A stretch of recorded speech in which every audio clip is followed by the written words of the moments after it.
नमस्कार, मैं प्रदीप राज डुगडुगी डिजिटल खबर में आपका स्वागत है। आइए लिए चलते हैं आपको खबरों की दुनिया में। खबरों की दुनिया में जाने से पहले हमारे चैनल को सब्सक्राइब आप जरूर कर दें। डीवीसी मैथन आवास में अवैध रूप से रहने वाले लोगों का काट दिया जाएगा बिजली व पानी कनेक्शन, तो डीएच दिया जाएगा आवास। मैथन गैर कानूनी तरीका से मैथन डीवीसी आवास को अवैध कब्जा का मामला डीवीसी के लिए सर का दर्द बनता जा रहा है। डीवीसी द्वारा लगातार सूचना देने के बावजूद भी अवैध कब्जाधारियों के कान में जू तक नहीं रेंग रही है और कब्जाधियों द्वारा आवास खाली नहीं किया जा रहा है, जिसके कारण आने वाले समय में डीवीसी कोई बड़ा कदम उठा सकती है। सोमवार सुबह को डीवीसी मैथन के स्टेट ऑफिसर मनोज आचार्य और संदीप पल ने मैथन क्षेत्र में डीवीसी के आवास को अवैध कब्जा खाली कराने के लिए घर घर का जाकर लोगों से घर खाली करने का सूचना दिया है। उन्होंने कहा कि जितना जल्दी हो सके आवास खाली कर दे।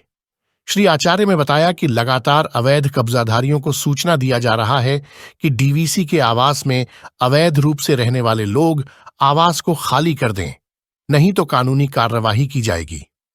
लेकिन लोग मानने को तैयार नहीं है।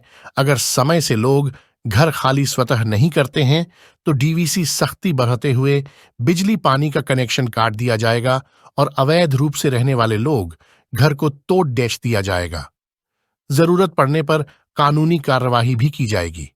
बताते चले कि मैथन आवासों पर कब्जे का एक प्रमुख कारण डीवीसी के ही आला अधिकारियों को बताया जाता है, जो कि अनऑथोराइज्ड लोगों से पैसे लेकर उन्हें आवास आवंटन कर देते हैं। अगर देखा जाए तो मैथन में सुरक्षा गार्डों को रहने को आवास आवंटन किया जाता है, परंतु वे लोग एक क्वार्टर के बजाय कई क्वार्टरों को अपने कब्जे में रखे रहते हैं और उस क्वार्टर को भाड़ा पर लगा देते हैं, जिसकी भनक उनके अधिकारियों को भी रहती है। फिर भी वे मौन बने रहते हैं। आखिर क्यों?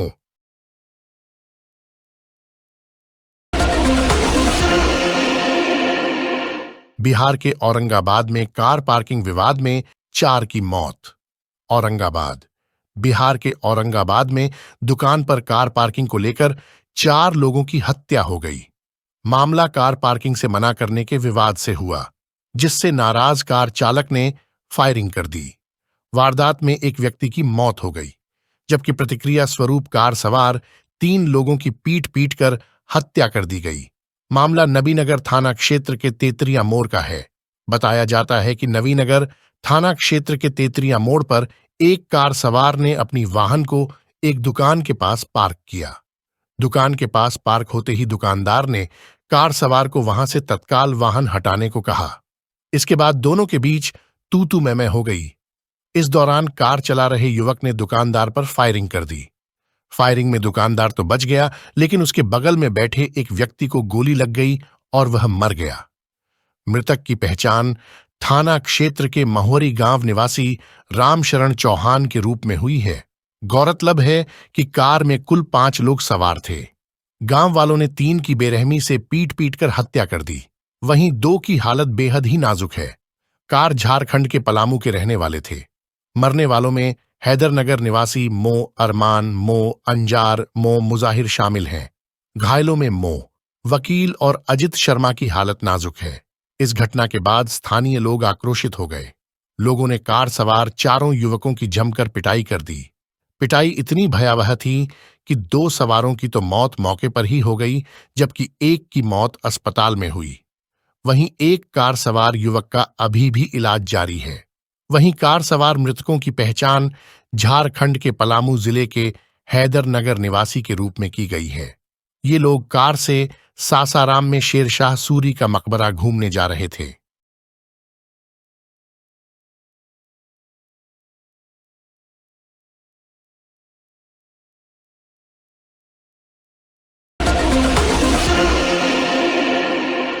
मैथन NH2 स्थित संजय चौक समीप मैथन पुलिस ने गुप्त सूचना के आधार पर गौवंश लदा ट्रक पकड़ा।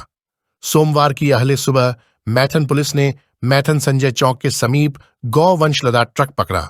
पुलिस पकड़कर उक्त ट्रक को मैथन थाना ले आई, जिसके बाद पुलिस आगे की कार्यवाही में जुट गई है।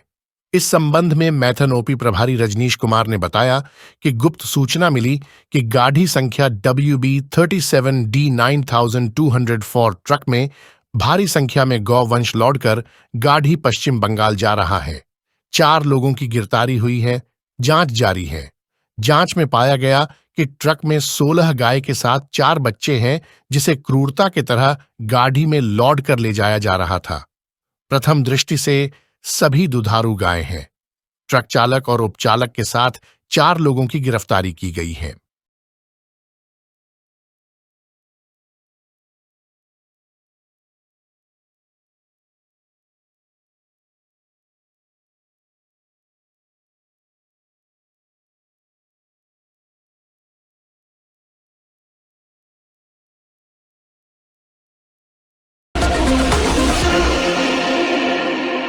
मैथन टोल प्लाजा के पास संतरा लदा ट्रक पलटा, लगा जाम। मैथन NH-2 पर मैथन टोल प्लाजा के समीप सोमवार की सुबह करीब 8 बजे घने कोहरे के कारण संतरा लदा एक ट्रक अनियंत्रित होकर पलट गया। ट्रक पर लदा संतरा सड़क पर बिखर गया। संतरा लूटने के लिए वहां स्थानीय लोगों की भीड़ जुट गई, जिससे सड़क जाम हो गया। सूचना मिलते ही मैथन पुलिस मौके पर पहुंची और संतरा लूट रहे लोगों को भगाया और फिर पुलिस ने पलटे ट्रक को किनारे करवाकर यातायात बहाल कराया।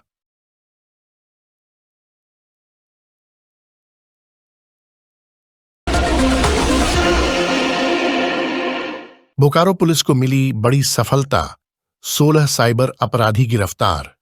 बोकारो जिले की सेक्टर 12 की पुलिस ने बिहार निवासी PM मुद्रा लोन आदि के नाम पर ठगी करने वाले 16 अपराधियों को गिरफ्तार किया है। सभी अपराधी बारी कोऑपरेटिव में किराए के मकान में रहकर ठगी करते थे। पुलिस ने गुप्त सूचना के आधार पर यह कार्रवाई की है।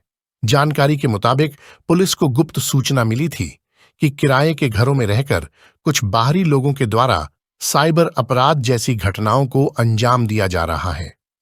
इस सूचना से वरीय पदाधिकारी को अवगत कराते हुए थाना प्रभारी द्वारा एक छापेमारी टीम का गठन कर दोनों प्लॉट स्थित मकानों में छापेमारी की गई और कुल 11 व्यक्तियों को गिरफ्तार किया गया।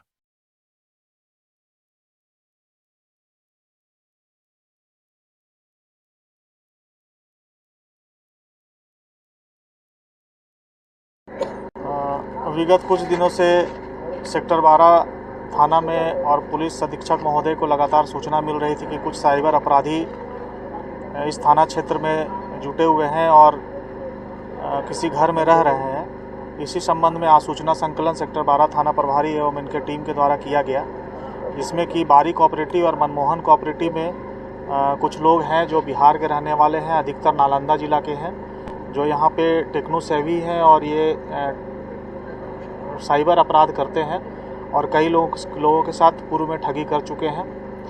इस संबंध में एक टीम का गठन किया गया। टीम के द्वारा एक अच्छा काम किया गया है, जिसमें कुल 16 साइबर अपराधी पकड़े गए हैं और जिसमें से 11 लोग मनमोहन कोऑपरेटिव और 5 लोग बारी कोऑपरेटिव के किसी घर में भाड़े पे लेकर रह रहे थे। और इन लोग बीच बीच में 2-3 महीना 4 महीना में ही अपना रूम चेंज कर देते थे और अपने आप को कोरियर सर्विस वाले या किसी मेडिकल रिप्रेजेंटेटिव का काम करने वाले कहकर रूम रेंट पे लेते थे और वहाँ रहते थे। इन लोगों के द्वारा कई प्रकार के अपराध यहाँ पे किए जा रहे थे, जैसे कि इंस्टाग्राम या फेसबुक में ऐड डालकर लोगों को ठगी करना कि मुद्रा लोन हम लोग देते हैं और मुद्रा लोन में अगर किसी प्रकार का वो एप्लीकेशन उसमें भरवाते हैं और उससे वो OTP प्राप्त करके या किसी प्रकार का जानकारी प्राप्त करके उनसे पैसा ठगी करते हैं। या ड्रीम 11 जो खेल के द्वारा कई तरह का आयोजन होता है उसमें से ठगी करते थे। स्क्रैच कार्ड इन लोग जनरेट किए हुए थे। स्क्रैच कार्ड में स्क्रैच कराकर जो चीज़ उनको निकलने का लुभावन देते थे कि कार निकला है या बाइक निकला है या अन्य महंगी सामग्री में निकली है, उस प्रकार से उन लोगों से छोटे छोटे अमाउंट में एक मोटा रकम इन लोग वसूली करते थे। इस प्रकार से कई सारे ठगी करने के लोग उपाय किए हुए हैं, जिन पे बहुत सारे चीज़ों का हम लोग जब्ती किए हैं।